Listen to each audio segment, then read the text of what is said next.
महाराष्ट्र का अगला मुख्यमंत्री कौन होगा, इसको लेकर अभी भी सस्पेंस बरकरार है। 5 दिसंबर को शपथ समारोह होना है, पर अभी आधिकारिक तौर पर सीएम चेहरे का ऐलान नहीं हुआ है। यानी कि सीधे तौर पर कहें कि बारात निकल गई, लेकिन दूल्हे का अता पता नहीं। चुनावी नतीजों को आए 9 दिन से ज्यादा का समय हो गया है, लेकिन अब तक मुख्यमंत्री के नाम से पर्दा नहीं उठा है। जानकारों के मुताबिक देवेंद्र फडणवीस के नाम पर सीएम पद को लेकर मुहर लग गई है। अब बस इसका आधिकारिक तौर पर ऐलान होना बाकी है। अब अगर ऐसे में जब सीएम भाजपा का बनेगा तो विभाग बंटवारे पर कलह होना वाजिब है। ऊपर से शिवसेना और एनसीपी नेताओं का रूठना भी होगा। आइए इस पर विस्तार से बात करते हैं। दरअसल महाराष्ट्र चुनाव में भाजपा को मिली सीटों को देखकर देवेंद्र फडणवीस के सीएम बनने को लेकर कयास लगाए जा रहे थे। बीजेपी की तरफ से देवेंद्र फडणवीस का नाम सीएम पद के लिए आगे बढ़ाया गया, तो वहीं दूसरी तरफ एकनाथ शिंदे भी आसानी से मानने को तैयार नहीं है। एकनाथ शिंदे सीएम पद या फिर राज्य सरकार में कई बड़े विभागों की मांग कर सकते हैं, लेकिन उन्होंने अपने पहले दिए बयान में ये जाहिर नहीं होने दिया कि पार्टी में कोई आंतरिक कलह है। उन्होंने कहा था कि सीएम कोई भी बने, शिवसेना को मंजूर होगा। और इसीलिए जो मैंने आप लोगों को कहा कि लगा कि क्या हुआ, मैं तो कल आदरणीय प्रधानमंत्री जी से भी बात की, उनको भी कहा सरकार बनाने में हमारी तरफ से कोई अड़चन नहीं है, आप निर्णय ले लो, जैसे आपके भारतीय जनता पार्टी को आपका निर्णय अंतिम रहता है। हम भी महायुति के कौन लीडर है, एनडीए के लीडर कौन है, मोदी जी है, अमित भाई है, तो उनको कहा कि मैंने अमित भाई जी को भी फोन किया, मोदी जी को भी फोन किया, सरकार बनाने में हमारी तरफ से कोई भी रुकावट, कोई भी अड़चन, कोई भी कुछ भी किसी भी तरह का अड़ंगा नहीं है। आप बेशक आप निर्णय ले लो, उस निर्णय की तामील हो जाएगी, निर्णय की अमल हो जाएगी। और मैं आज आप सबको कहता हूं कि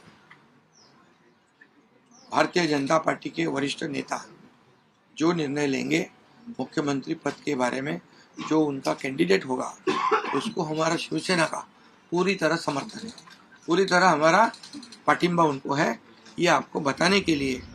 एकनाथ शिंदे के इस बयान के बाद भाजपा के लिए तीसरी बार देवेंद्र फडणवीस को मुख्यमंत्री बनाने का रास्ता साफ हो गया है, लेकिन अजित पवार के समर्थकों के मन में भी चाहना है कि अजित पवार सीएम बने। ऐसे में महाराष्ट्र में सीएम पद को लेकर कंफ्यूजन बढ़ती जा रही है। वैसे अगर देखा जाए तो शिंदे के सरेंडर से महाराष्ट्र में पिछले 8-9 दिन से जारी उथल पुथल दूर तो हुई है, लेकिन शिंदे का अचानक से अपने गाँव जाना, वहाँ जाकर उनकी तबीयत खराब होना भी कई सवाल खड़े करता है।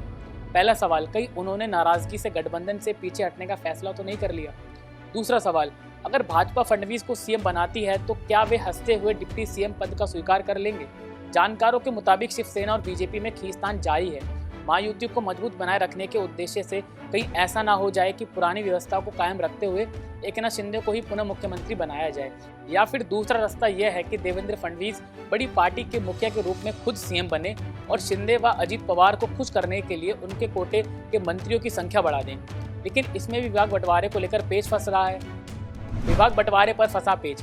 सूत्रों के मुताबिक अमित शाह से चर्चा के बाद भी कई विभागों को लेकर महायुति गठबंधन में खींचतान मची हुई है। भाजपा अपने पास गृह, राजस्व, उच्च शिक्षा, कानून, ऊर्जा, ग्रामीण विकास मंत्रालय रखना चाहती है। उन्होंने शिवसेना को हेल्थ, शहरी विकास, सार्वजनिक कार्य, उद्योग मंत्रालय ऑफर किया है। वहीं एनसीपी अजित गुट को वित्त, योजना, सहयोग, कृषि जैसे विभाग देने की पेशकश की है। उधर भाजपा के एक वरिष्ठ नेता ने बताया कि संघ से हरी झंडी मिलने के बाद सीएम पद के लिए देवेंद्र फडणवीस का नाम फाइनल है। जानकारी के मुताबिक शपथ ग्रहण 5 दिसंबर को दोपहर 1 बजे मुंबई के आजाद मैदान में होगा। शिवसेना और एनसीपी की ओर से एक डिप्टी सीएम भी शपथ लेंगे।